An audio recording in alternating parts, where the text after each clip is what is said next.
3 बरस से उत्तर प्रदेश में एक तरीके का पुलिस राज है और मैं हमेशा महसूस करता रहा हूं कि सरकार लोकतांत्रिक हो, जवाबदेह हो और जनमुखी हो। लेकिन उत्तर प्रदेश में पुलिस का खौफ है। यहाँ तक कि किसान आंदोलन जब चल रहा था और मैंने अपने इलाके में जाके कोशिश की कि भाई एक सभा कर लें, सरपंच से कहा, ग्राम प्रधान से, उसने कहा साहब पुलिस ने मना किया है। मध्य प्रदेश में गया तब भी वही हालत थी, वहां भी वही हालत थी।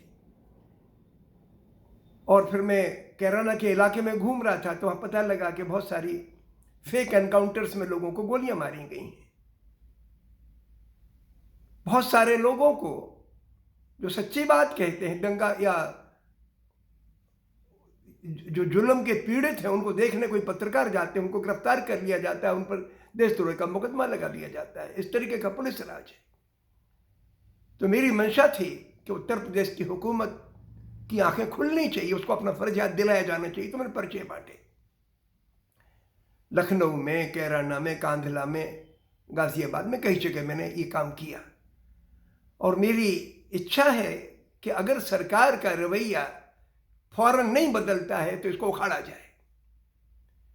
और मैं कहना चाहता हूं सारे के सारे लोगों से जिनका उत्तर प्रदेश से वास्ता है कि वो प्रोमिनेंटली 4 मुद्दों को सामने रखें।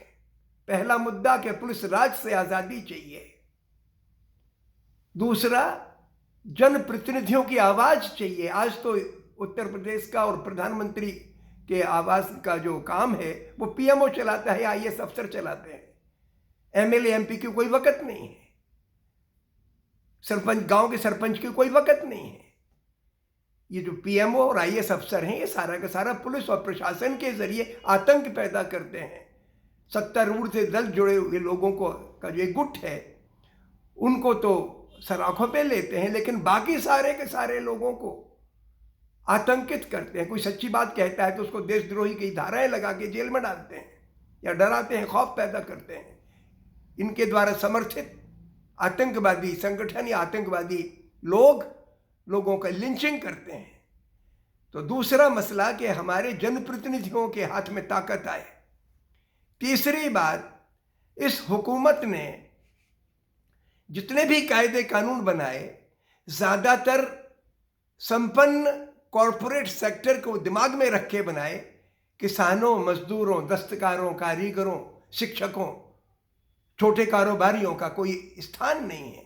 इन सब की आमदनियां घटी हैं, सबके ऊपर गाज सी गिर गई है। कुछ तो लॉकडाउन की वजह से गिरी, कोरोना की वजह से गिरी, कुछ मैनेजमेंट की मिसमैनेजमेंट की वजह से गिरी। जिस राज्य का मुख्यमंत्री और जिस देश का प्रधानमंत्री कहे कि हमने तुम्हारे लिए कर्जा घर बनवा दिए, जिसमें हमने तुम्हारे लिए खैरात लुटा दी, शर्मनाक बात है। प्रधानमंत्री या मुख्यमंत्री दौलत पैदा नहीं करता, दौलत तो किसान, मजदूर, कारीगर पैदा करता है। कहना तो ये चाहिए था कि भाई हम कोशिश करेंगे कि जो आपका बजट है उसका हम इस तरीके से इस्तेमाल करेंगे ताकि आम लोगों की जो बुनियादी सहूलियतें हैं उनको मुहैया हो जाए।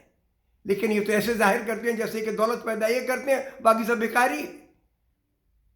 जनता दौलत पैदा करने वाली देश की मालिक है, देश की रूह है।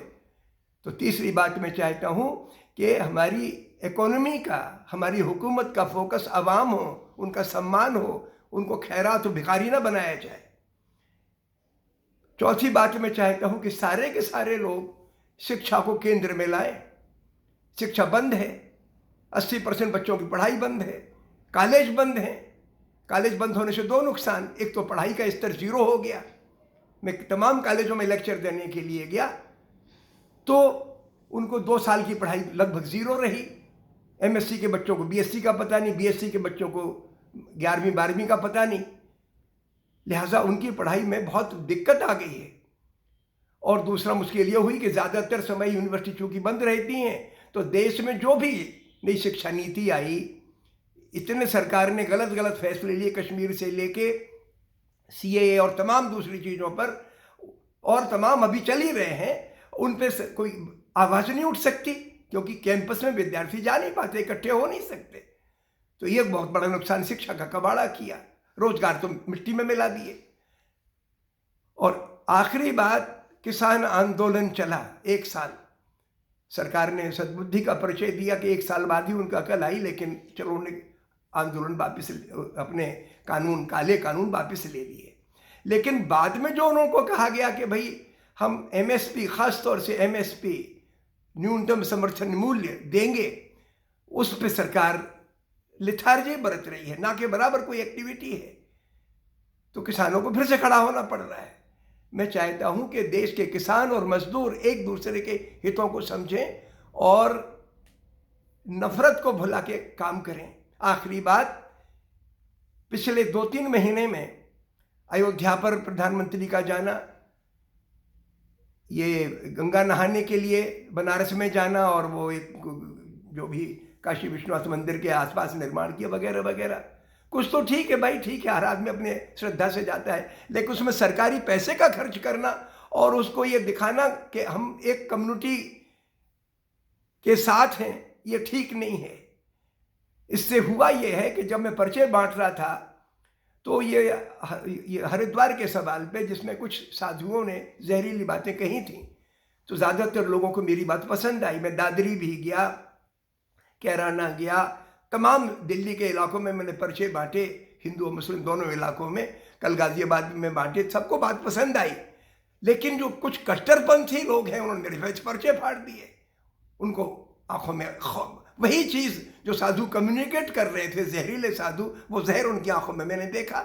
और इसको शय मिली प्रधानमंत्री के इस प्रकार के मंदिरों के जरिए जो मैसेज समाज में गया है, वो जहरीला मैसेज गया है, इंसानियत का पैगाम नहीं गया। धर्म के केंद्र में तो इंसान होना चाहिए, इनके धर्म के केंद्र में तो राजनीति और सत्ता की भूख है और समाज को तोड़ने की नीयत है, बहुत ही गलत है। मैं चाहता हूं इन 5 मुद्दों पर इस चुनाव में सब लोग विचार करें, इन पे विचार करके जो रिप्रेजेंटेटिव हिम्मत से इन 5 सवालों पर अपनी बात रखे, उसको आप वोट दें या आगे बढ़ाएं, ये आपकी मर्जी है। लेकिन इन 5 मुद्दों को दिमाग में रखें, ये आपका इम्तिहान है, ये वोटरों का भी इम्तिहान है। और अगर अपन ने ये किया तो हम अपने देश को ऊंचा उठाएंगे। बहुत बहुत शुक्रिया।